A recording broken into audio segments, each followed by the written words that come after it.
며칠 전에 그 터키에서 7.0의 강진이 있었습니다.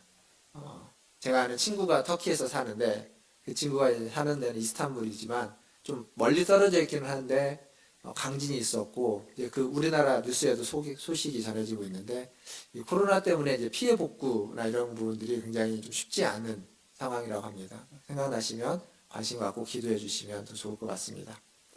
요즘 또 미국에서는 대선이 한창이죠. 이번 주에 아마 이제 현장 투표가 있을 것 같은데 미국은 우리나라에 굉장히 많은 영향을 끼치고 있습니다. 정치, 경제, 사회, 문화적인 측면에서 영향을 끼쳐왔고 지금도 영향을 끼치고 있죠. 근데 요즘 대선에 대한 이야기들이 이제 뉴스에 나오는 거 가끔 보다 보면 그 중에 정말 이럴 수 있을까라는 상상할 수 없는 얘기들이 종종 있습니다. 그게 뭐냐면 우리나라도 정치인들이 선거를 하면 선거가 끝난 뒤에 이 선거는 불법 선거다, 부정 선거다라고 하면서 이렇게 그 패배한 측에서 항의를 하는 내용들이 있습니다. 뭐 항상 있어 왔죠. 그게 작은 선거든 큰 선거든 언제나 있어 왔습니다. 그런데 선거가 있기 전부터 그런 계획을 세운다는 얘기는 들어본 적이 없습니다. 근데 미국 선거의 뉴스 중에 그 대선이 끝나면 대선에 불복할 시나리오에 대한 이야기들이 가끔 나옵니다. 이건 상상하지 못했던 얘기고 그럴 일은 없다고 생각이 듭니다. 근데 모르는 일이죠. 또 세상 일이 어떻게 돌아가는지 모르니까. 근데 그럴 일은 없을 겁니다. 근데 그런 얘기들이 있는 거죠. 왜 그렇게 될까요? 왜 패배를 인정하지 않고 그렇게 불복하는 걸까요? 그건 어쩌면 당선된 저 사람보다 내가 더 낫다는 생각일 겁니다. 내가 저 사람보다 더 잘할 수 있다는 생각이 있기 때문에 내가 저 사람보다 더 훌륭하고 내가 저 사람보다 더 잘할 수 있고 내가 더 낫다라는 생각이 있기 때문에 패배를 인정하지 않는 겁니다. 불복하지 않는 거죠. 불복하는 겁니다. 그 생각, 그 정서가 아주 깊이 있게 깔려 있는 거죠. 그래서 선거를 하면서도 이 유세를 할 때도 상대방을 비난하고 매도하고 비판하고 판단하는 겁니다. 내가 저 사람보다 낫기 때문에. 내가 저 사람보다 더 잘할 수 있고 더 훌륭하기 때문에. 그거죠. 오늘 우리가 읽은 로마서 2장에 등장하는 사람이 딱 그런 사람입니다. 남을 판단하는 사람아 라고서 등장하는 사람 말입니다. 1절 보면 그러므로 남을 판단하는 사람아 누구를 막론하고 내가 핑계하지 못할 것은 남을 판단하는 것으로 내가 너를 정죄함이니 판단하는 내가 같은 일을 행함이니라. 그러니까 바울은 2장을 시작하면서 그러므로라는 접속사로 시작합니다. 이 얘기는 뭐냐면 앞에 1장에 있는 얘기를 가지고 오는 거죠. 1장에 무슨 얘기를 했냐면 마지막에 보면 죄를 범하는 사람이 있습니다. 악한 일을 행하는 사람이 있습니다. 그게 사형에 해당한다는 것도 알고 있습니다. 그럼에도 불구하고 그 일을 자기가 행할 뿐만 아니라 다른 사람에게도 그 일을 권면하는 사람. 그런 사람이 있다는 거죠. 근데 그런 사람 모두에게 무엇이 임하냐면 하나님의 진노가, 하나님의 심판이 임한다. 이게 1장의 내용이었습니다. 그리고 이제 그걸 이어서 가지고 오는 겁니다.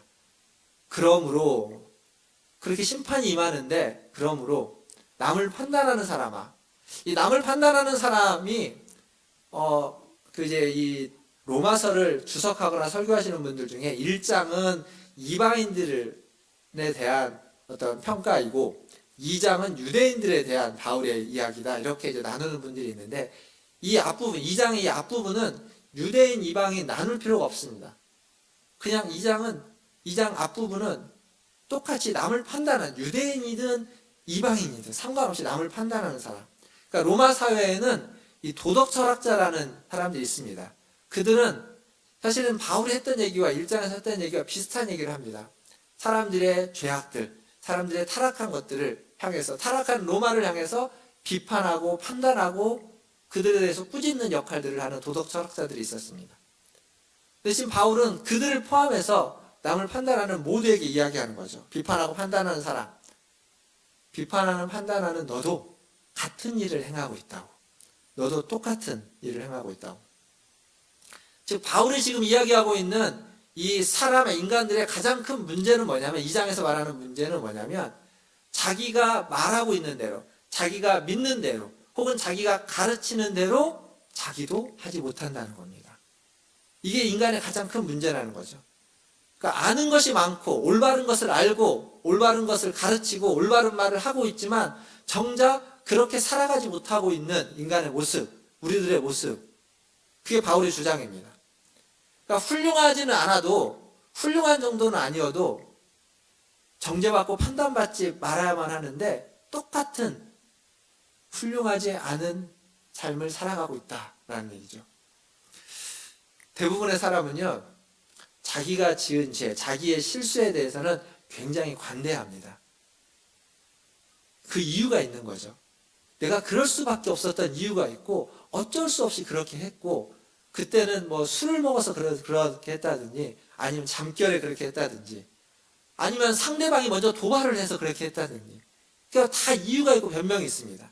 그런데 상대방에 대해서는 아주 엄격합니다. 그 이유가 어떠했든 그가 아무리 피곤하고 술을 먹었든지 아니면 상대가 도발을 했든지 혹은 부지불식간에 했든지 이유 불문하고 엄격하게 정죄하고 판단합니다. 자기 잘못에 대해서는 눈을 감으면서 다른 사람의 잘못에 대해서는 눈을 크게 뜨고 정죄하죠. 그런 건 독선입니다. 그런 데 빠집니다. 20세기 신학자 중에 그 프란시스 셰퍼라는 신학자가 있는데 그 신학자가 이런 얘기를 했습니다. 우리에게는 보이지 않는 녹음기가 있다고. 보이지 않는 녹음기가 우리의 입 앞에 이렇게 목에 걸려 있어서 우리가 하는 모든 말을 다 녹음한다는 겁니다. 모든 말을 다 녹음해서 그 녹음한 내용을 가지고 마지막에 하나님 앞에서 우리가 심판받을 때 그 녹음기를 틀어준다는 거죠. 틀어주면 네가 이렇게 말했지. 그러면 네가 말한 그대로 내가 너를 심판하겠다. 라고 한다고 비유적으로 이야기했습니다. 우리가 한 말, 우리가 다른 사람에 대해서 한 말, 사람은 이렇게 살아야 된다고 하면서 한 말, 다른 사람을 판단하고 비판하고 평가하면서 했던 얘기, 그걸 고스란히 나에 대한 판단과 평가와 심판의 기준으로 삼는다면 우리는 어떻게 될까요? 사랑하는 성도 여러분 어떻게 살아가고 있습니까? 훌륭한 삶을 살고 있습니까? 다른 사람에 대해서 판단하고 혹은 권면하고 그리고 스스로 그 판단과 권면에 맞게끔 나는 살아가고 있습니까?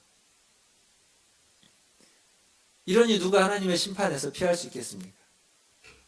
우리가 했던 말을 기준으로 해도 근거로 해도 사실 나 자신이 빠져나갈 구멍이 없을 텐데 어떻게 우리가 하나님의 심판에서 예외일 수 있겠습니까?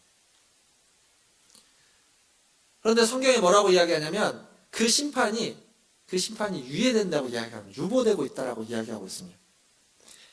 실제로 우리가 살고 있는 현실에서도 그렇습니다. 우리가 실제로 살고 있는 현실에서도 하나님의 심판이 즉각적으로 나타나지 않습니다. 하나님의 존재를 인정하지도 않고 하나님을 알아도 감사치도 않고 영화롭게도 하지 않는 사람들에게 하나님의 심판이 바로 내려지지 않습니다. 우리가 살고 있는 현실이 그렇습니다. 그런데 이 심판을 받지 않는 사람들이 도리어 하나님을 멸시하고 비웃습니다. 우리가 오늘 읽었던 4절 말씀에 그렇게 적혀 있죠. 내가 하나님의 인자하심이 너를 인도하여 회개하게 하심을 알지 못하여 그의 인자하심과 용납하심과 길이 참으심이 풍성함을 멸시하느냐. 하나님이 인자하고 용납하시고 길이 참아주고 있는데 네가 그것을 멸시하느냐라는 겁니다. 사업을 하는데 거짓말로 속이면서도 사업이 잘 됩니다. 아무 일도 일어나지 않습니다.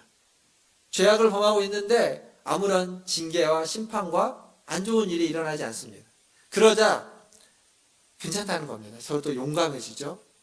더 나아가서 하나님의 심판, 진노와 같은 것은 다 허상이다고, 그런 건 없다고, 그런 하나님, 그런 신은 존재하지 않는다고, 그냥 여기에서 잘 먹고 잘 살면 된다라고 하는 겁니다. 하나님을 멸시하는 거죠. 비웃는 겁니다. 심판과 진노를 비웃는 거죠. 그들을 향해서 바울이 이야기하는 겁니다. 하나님의 길이 참으심을 비웃냐고. 하나님이 그냥 넘어갈 것 같냐고. 진노의 날, 심판의 날, 마지막 날, 그날에 하나님이 그 모든 것을 다 드러내서 당장은 괜찮아 보여도, 당장은 놔두는 것 같지만 반드시 그때에는 심판할 것이라고. 하나님의 능력이 없어서 하나님이 몰라서 그냥 가만히 있는 것이 아니다고 이야기하는 겁니다. 그게 지금 로마서 1장, 2장에서 하는 얘기들입니다. 오늘 4절에서 우리가 읽었던 것처럼 하나님이 그냥 놔두시는 이유, 용납하시는 이유, 길이 참으시는 이유가 있죠. 회개할 기회를 주는 겁니다. 자비를 구할 기회를 주기 위해서 심판을 유보하고 있는 겁니다. 이렇게 우리가 심판에 대해서 이야기하면 우리는 이런 오해를 종종 갖기도 합니다. 우리는 이미 구원받은 하나님의 백성, 하나님의 자녀에서 이 심판에서부터 나를 예외시키죠. 그래서 이 심판에 대한 이야기가 그리스도인들에게는 별로 그렇게 경각심 되는 이야기가 아니고 믿지 않는 사람들이 들어야만 하는 이야기라고 생각하는 경향이 있습니다. 그렇지 않습니다. 그건 우리의 오해입니다. 고린도후서 5장 10절 말씀, 똑같이 바울이 쓴 고린도후서 5장 10절 말씀을 보면 이렇게 적혀 있죠. 한번 눈으로 한번 따라서 보십시오. 제가 읽겠습니다. 10절입니다. 이는 우리가 다 반드시 그리스도의 심판대 앞에 나타나게 되어 각각 선악간에 그 몸으로 행한 것을 따라 받으려 함이라. 반드시, 우리 모두가 다 반드시 그리스도의 심판대 앞에 서게 된다는 겁니다.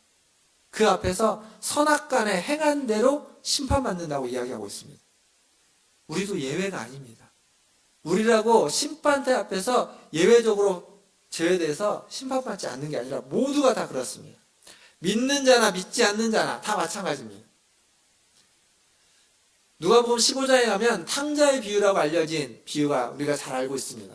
거기에 보면 두 아들이 존재하죠. 두 아들을 둔 아버지가 있습니다. 둘째 아들은 아버지에게 유산을 받아서 허랑방탕하게 다 씁니다. 아버지를 떠나가서 허랑방탕하게 다 쓰고 나중에야 죄를 짓고 난 나중에야 뉘우치고 돌아옵니다. 그래서 다시 아버지의 품에 안기죠. 첫째 아들은 아버지를 떠나지 않았습니다. 아버지 곁에 있었습니다. 그러나 여전히 그의 마음은 아버지로부터 멀리 있었죠.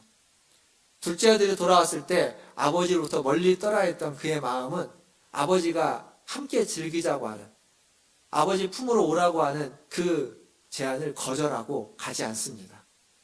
그러니까 둘째 아들도 첫째 아들도 둘 다 아버지의 품을 떠나 있었던 겁니다. 한 사람은 눈에 보이게 떠나 있었고 한 사람은 눈에 보이지 않게 가까이 있는 것 같았지만 떠나 있었던 겁니다. 둘 다 아버지의 용납하심과 길이 참으심이 있었고 그 용납하심과 길이 참으심에 따라서 돌아온 자가 있고 누가복음 15장에는 아직 돌아오지 않은 큰아들이 있는 겁니다. 둘 다 돌아와야 되는 거죠. 그러니까 믿지 않는 자나 믿는 자나 똑같습니다.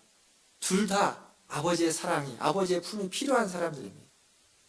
이미 구원받았으니까 우리는 심판에서 면제됐다라고 생각하지 마십시오.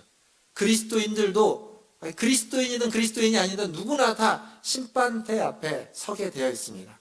그 앞에서 심판을 받는데 무엇을 따라 심판을 받냐면 선악간에 우리가 행한 것에 따라서 심판을 받게 되는 겁니다. 그러니까 우리의 마음에 따라서 우리의 신앙 고백에 따라서 심판을 받는 게 아닙니다. 우리 안에 있는 믿음의 유무를 따라서 심판을 받는 것이 아니라 선악간에 행한 것을 따라서 보응하신다, 심판받는다라고 이야기하고 있습니다. 행위가 중요한 이유입니다. 행함이 중요한 이유가 심판대 앞에서 그 행함이 기준되기 때문에 그렇습니다. 그러니까 행위라는 것은 구원을 받기 위한 근거로서 중요한 게 아닙니다. 구원을 받기 위한 근거는 믿음입니다. 행위가 아닙니다. 그러나 이 행위는 그 믿음을 보여주는 증거로서 심판대 앞에서 중요한 기준이 되기 때문에 중요합니다. 우리가 하나님과 인격적인 관계를 어떻게 맺고 있는지를 이게 보여주는 겁니다. 여러분, 사과나무가 있습니다. 사과나무에 사과가 가을이면 이제 열매를 맺게 되죠. 그러면 그 사과는 그 나무가 살아있다는 것을 증명하는 겁니다. 열매를 맺었다는 건 그것이 사과나무이고 살아있고 아주 건강하고 튼실한 제대로 된 나무라는 걸 증명하는 게 사과입니다. 그런데 그 사과가 그 나무에게 생명을 주지는 않습니다. 이 나무를 살아있게 만들고 생명을 주는 건 그 나무의 뿌리입니다. 뿌리에서부터 뿌리가 건강할 때, 뿌리가 살아있을 때, 뿌리로부터 생명을 끌고 와서 이 나무는 건강하게 살아있는 겁니다. 그 건강하게 살아있다라는 증거로서, 증표로서 맺혀지는 게 열매입니다. 열매. 사과입니다. 행위가 그런 겁니다. 행위라는 건 생명을 주는 게 아닙니다. 우리를 구원시키는, 죽었던 생명을 살리는 게 행위가 아니라 내가 죽었던 생명이 살아났다. 내가 하나님으로부터, 하나님과 관계를 맺었고 하나님으로부터 생명을 공급받는 자이다. 그리고 그렇게 건강하게 살아가는 자이다. 라는 증거로서, 증명으로서 우리에게는 행위가 있어야 되고 그 행위가 마지막에 그것을 판단 내리는 근거가 되는 겁니다. 사랑하는 성도 여러분, 여러분의 선한 삶과 선한 행위가 하나님 앞에 심판대에 빛을 발하기를 주님의 이름으로 축원합니다. 그게 여러분에게 있는 믿음과 생명의 증거라는 사실을 꼭 기억하시기를 바라겠습니다. 이제 7절에서 10절까지 보면 이 심판에 있어서 바울은 심판을 둘로 나눕니다. 지금 심판에 대한 얘기를 계속 하고 있는 겁니다. 심판을 둘로 나누는데 하나는 하나님과 관계가 올바른 자들, 그런 자들은 길이 참고 선을 행하고 영광과 존귀와 썩지 아니할 것을 구한다라고 되어 있습니다. 영광과 존귀와 썩지 아니할 것을 구하는 자들에게 하나님은 영광과 존귀와 평강을 허락한다. 즉 다른 말로 바꾸면 영광과 존귀와 평강으로 심판하신다는 겁니다. 자, 여기서 우리가 기억할 건 심판이라는 말이요, 무서운 말이 아닙니다. 믿는 우리가 그리스도의 심판대 앞에 설 때 우리에게 주어지는 건 영광과 존귀와 평강입니다. 심판 앞에서 주어지는 것, 심판으로 받는 것. 그러나 하나님과 관계가 바르지 못한 자들, 여기 바울이 이야기하는 것처럼 당을 지어서 진리를 따르지 않고 불의를 따르는 자들, 그러니까 우리의 말과 행동으로 화합을 하고 그리고 평화를 가져오는 것이 아니라 분열과 편을 가르는 자들, 그런 자들을 향해서는 무엇으로 하나님이 보응하시냐면 환난과 공고로 보응하신다는 겁니다. 그러니까 그러한 자들에게는 환난과 공고로 심판하신다는 겁니다.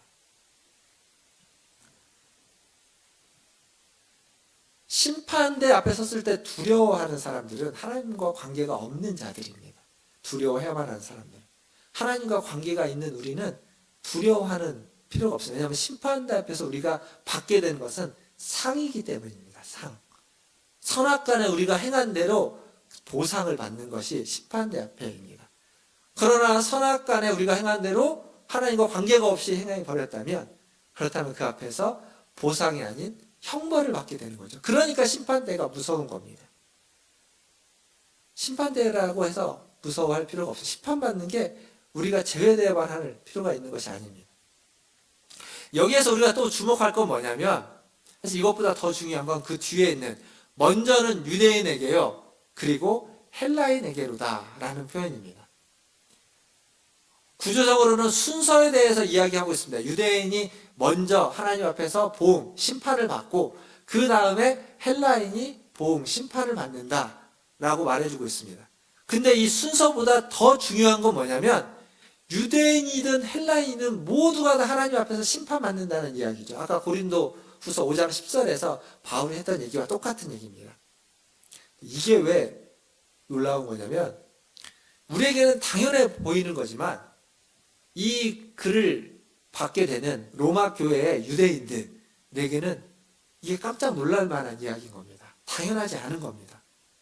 왜냐하면 유대인은 자기들이 같은 그리스도인이라 할지라도 이방인 그리스도인과 유대인 그리스도인은 다르다고 생각했습니다. 차별하고 있었습니다. 우리는 저들보다 훨씬 낫다라고 항상 생각하고 있었습니다. 하나님의 백성, 선택받은 백성이고 그리고 저들은 하나님께 선택받지 못했던 이방인들이라는 생각이 유대인과 헬라인의 기저에 깔려 있었고 그리스도인이 되었어도 거기에서 조금 달라지긴 하지만 여전히 차이가 있고 다르다고 생각했습니다. 복을 받는 것도 다르고 심판, 형벌을 받는, 보응을 받는 것도 다르다고 생각하고 있었습니다. 그런데 지금 바울의 얘기는 뭐냐면 다르지 않다는 겁니다. 순서의 차이만 있을 뿐, 앞서거니 뒤서거니 할 뿐이죠.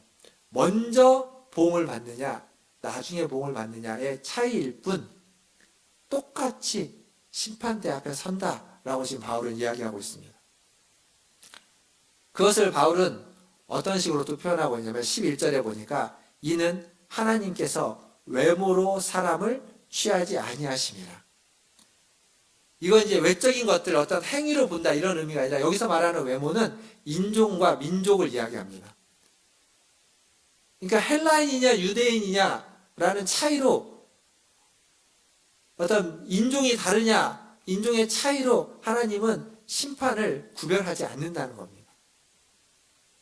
심판대 앞에서는 유대인이나 이방인, 믿는 자냐 믿지 않는 자냐, 그게 중요하지 아니라 우리의 행위, 선악간에 오래 참고 영광과 존귀가 썩지 아니할 것을 구했느냐, 아니면 당을 짓고 분열하면서 썩어질 것들을 구했느냐, 무엇을 구하는 행위와 행동과 삶을 살았느냐, 그것이 중요하다는 거죠.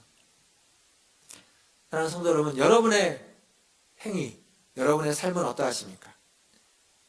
우리의 말과 행동은 화합과 평화를 도모하고 있습니까? 아니면 분열과, 편을 나누고 분열을 도모하고 있습니까?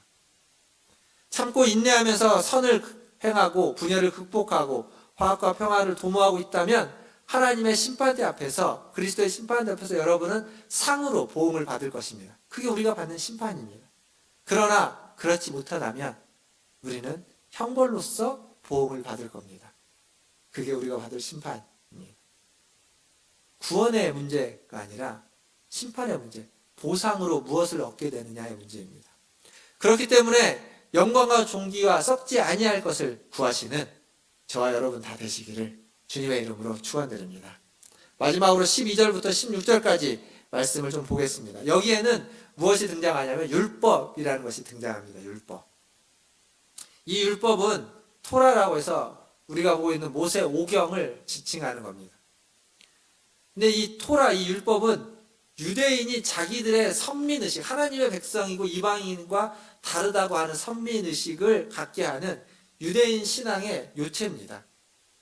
이 율법과 할례, 이 두 가지가, 이제 뒤에 가면 또 할례가 나옵니다. 율법과 할례는 유대인들이 자기들의 신앙, 자기들이 저들과 다르다고 하는 것에 굉장히 중요한 핵심입니다. 근데 지금 바울이 뭐라고 말하고 있냐면 율법이 있는 사람이나 율법이 없는 사람이나 똑같다고도 이야기합니다. 그러니까 율법의 가치를 완전히 무시해버리고 있는 발언인 겁니다. 유대인들이 보기에 이 바울의 발언은.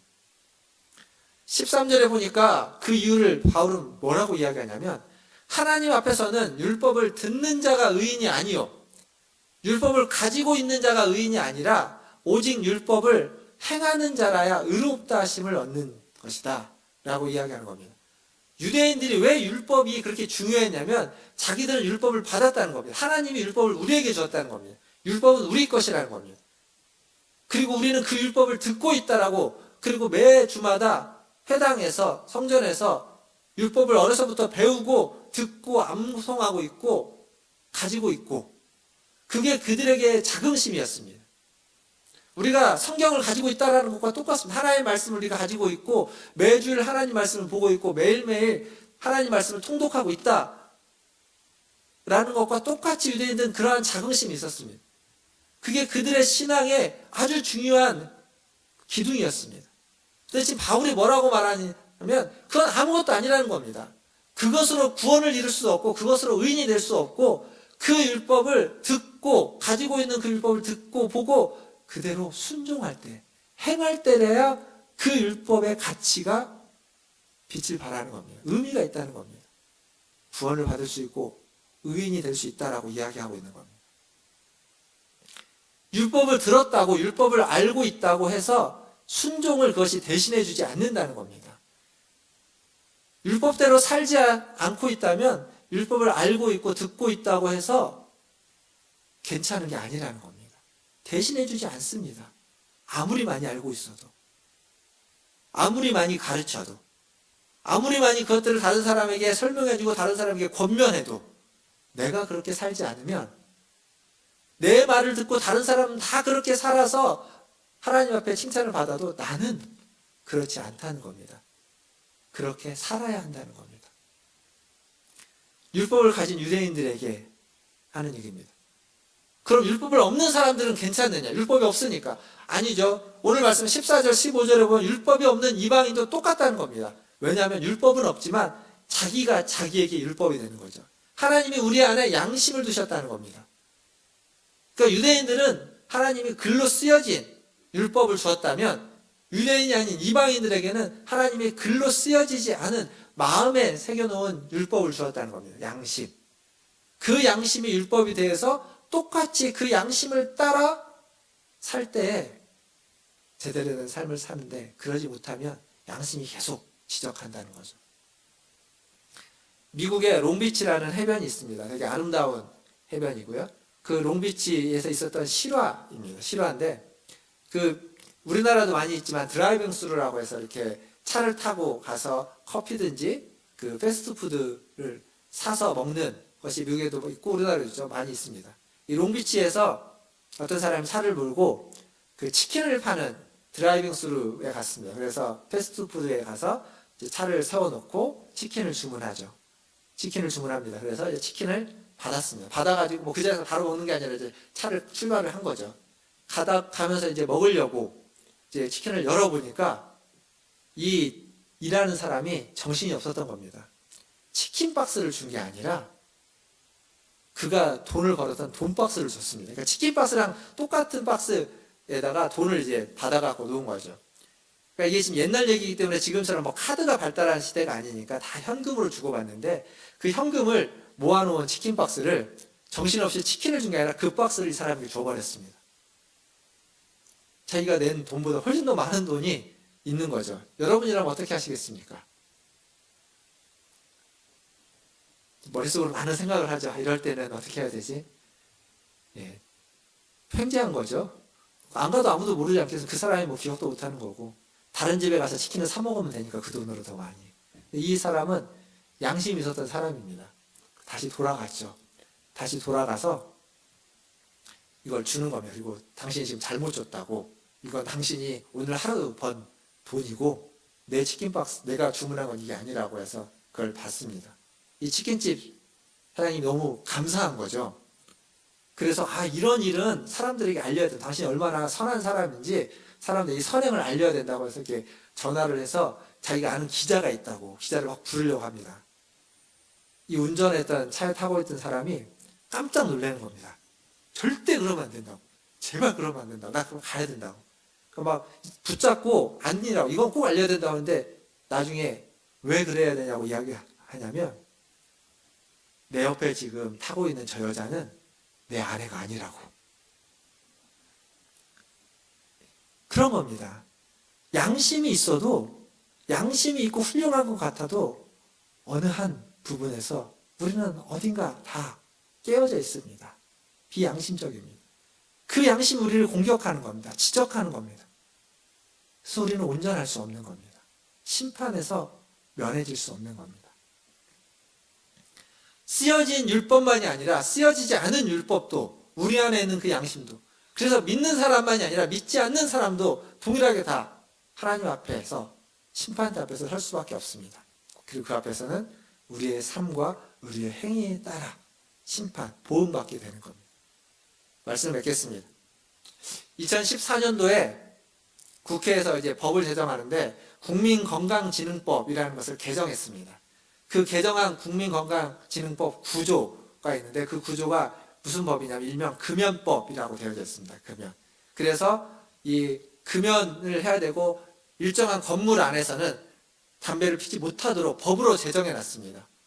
근데 그 금연법에 가장 금연구역으로 정해놨던 1호와 2호가 어디냐면 1호가 어딘 줄 아십니까? 1호가 국회입니다. 국회. 국회 청사들이 금연법의 1호로 금연구역으로 지정된 곳이고 2호는 각 정부의 청사들입니다. 우리나라 정부의 공공기관 청사들. 그게 금연법으로 정해놓은 금연구역 1호와 2호입니다. 그런데 2015년 11월 4일자 조선일보 기사에 무슨 내용이 있었냐면 국회의원 회관에 영등포구청에 금연 단속반이 출동합니다. 그래서 출동을 해서 국회의원 회관 안에서 그 비상계단과 여러 군데에서 담배 피고 있는 사람들을 잡아가지고 과태료 10만 원짜리 딱지를 발부했다라는 게 2015년 11월 4일자 기사에 있습니다. 왜 이게 이 사람들이 출동한 줄 아십니까? 왜 출동했냐면 그 국회 방어과라고 해서 경비하고 경호하고 이렇게 거기를 관리하는 과가 있는데 그 과 사람들이 국회 그 의원 회관이나 이런 곳이 금연구역 아닙니까? 자기 법으로 정해져 있는 금연구역입니다. 근데 담배 피지 말라고 아무리 얘기해도 안 듣는 겁니다. 이 흡연자들이. 말을 안 듣고 아무리 해도 말을 안 들어서 이 방어과가 구청에다 신고한 겁니다. 와서 좀 이 사람을 어떻게 해달라고. 누가 말을 안 들었을까요? 거기에서 있는 사람들이 누굽니까? 국회의원과 그 보좌진들입니다. 그들이 뭘 했죠? 그들이 법을 만들었습니다. 자기들이 법을 만들어 놓고 자기들이 지정한 자기들이 있는 곳에서 자기들이 어기고 있습니다. 오죽 어겼으면, 말을 해도 오죽 안 들으면 방어과가 신고해서 출동했겠습니까? 왜 말을 안 들을까요? 특권의식 때문입니다. 괜찮다는 거죠. 우리가 법을 만드는데, 우리가 법을 만들고 법을 이제 만들고 막 뜯어 고칠 수 있는데, 우리가 이런 법 정도는 뭐 어겨도 괜찮다라는 그러한 무의식적인 특권의식이 그들에게 있기 때문에 그런 겁니다. 인간이 제정한 법도 적용을 나눠서 하면 안 되는 겁니다. 특권의식을 가지고 자기는 괜찮다고 생각한다면 그건 잘못된 것이라는 걸 우리가 알 수 있습니다. 그리고 법을 집행함에 있어서는 구분하지 않고 똑같이 집행을 해야 되는 거죠. 인간이 정한 법도 그렇습니다. 하나님이 정한 법은 어떨까요? 하나님 우리의 양심에게 둔 법에 근거하면 우리는 어떻게 했습니까? 그 앞에서 우리는 꼼짝달싹 못하는 죄인일 수밖에 없는 겁니다. 이게 인간의 모습입니다. 바울이 남을 판단하는 사람아 라고 시작했던 그 안에 우리 모두가 속해 있고 지금 이 시대의 모든 사람들이 그 안에 속해 있을 수밖에 없는 모습입니다. 어느 누구도 법의 심판대에서 피할 수 없습니다. 오늘 우리가 읽었던 마지막 구절을 보면 주님이 심판하시는 그날에는 모든 은밀한 것들이 다 드러난다라고 되어 있습니다. 그러니까 우리의 마음속에 숨겨져 있었던 우상까지도 다 드러나는 겁니다. 이게 하나님의 심판입니다. 근데 이 심판이 구원에 있어서는 필수적인 요소입니다. 심판이 없이는 구원이 없습니다. 심판이 없다면 구원은 아무런 의미가 없습니다. 심판이 있기 때문에 구원이 의미가 있는 거죠. 우리 모두는 믿는 자든 믿지 않는 자든 우리 모두는 다 그리스도의 심판대 앞에 서는 날이 있습니다. 로마서는 그 심판대 앞에서 우리는 진노받아 마땅하고 형벌받아 마땅하다라고 강조하고 있습니다. 그래서 우리에게 십자가가 필요합니다. 그래서 우리에게 그리스도가 필요합니다. 그 심판대 앞에서 심판받는 그때 우리를 변호해 주실 그리스도가 필요한 겁니다. 선악간의 심판을 받습니다. 맞습니다. 우리의 행위에 따라 심판을 받습니다. 그러나 우리의 행위가 온전할 수 없기에, 우리의 행위가 선만 있을 수 없기에, 악이 있을 수밖에 없기에 그 선악간에 있어서 그리스도의 변호가 필요하다는 겁니다. 그리스도의 변호가 있다면 우리는 그 심판대 앞에서 두려워할 필요가 없습니다. 비록 우리가 선도 행하고 혹은 악도 행하지만 바른, 오래 참고 길이 참은 올바른 삶을 살고 때로는 실수하고 올바르지 못한 선택을 할 때도 있지만 우리에게 그리스도가 있기에, 우리를 변호해 주는 분이 있기에 우리는 그 앞에서 두려워 떨 필요가 없다라는 사실입니다. 내가 어떤 사람인지, 그리스도의 십자가가, 그리스도가 우리에게 얼마나 소중한지를 다시 한번 깨닫게 되는 겁니다. 사랑하는 성도 여러분, 두 가지를 주목하십시오. 꼭 봐야 됩니다. 하나는 나 자신이 어떠한 존재인지, 내가 얼마나 연약하고 허물 많고 그 율법에 따라서, 우리의 양심에 따라서 봤을 때 하나님 앞에서 심판받을 수밖에 없는, 벌을 받을 수밖에 없는 존재인지, 나 자신을 우리는 끊임없이 바라봐야만 합니다. 동시에 그것만 보면 안 됩니다. 동시에 그리스도를 바라봐야만 합니다. 내가 그렇기 때문에 그리스도를 바라본 우리의 눈길은 더 간절할 수밖에 없습니다. 그리스도를 의지한 우리의 믿음은 더 절실할 수밖에 없는 겁니다. 나를 알면 알수록 그리스도를 향한 우리의 믿음은 더 간절하고 절실할 수밖에 없게 되는 겁니다. 이 두 가지를 함께 보시는 저와 여러분 되기를 주님의 이름으로 축원드립니다. 기도하겠습니다.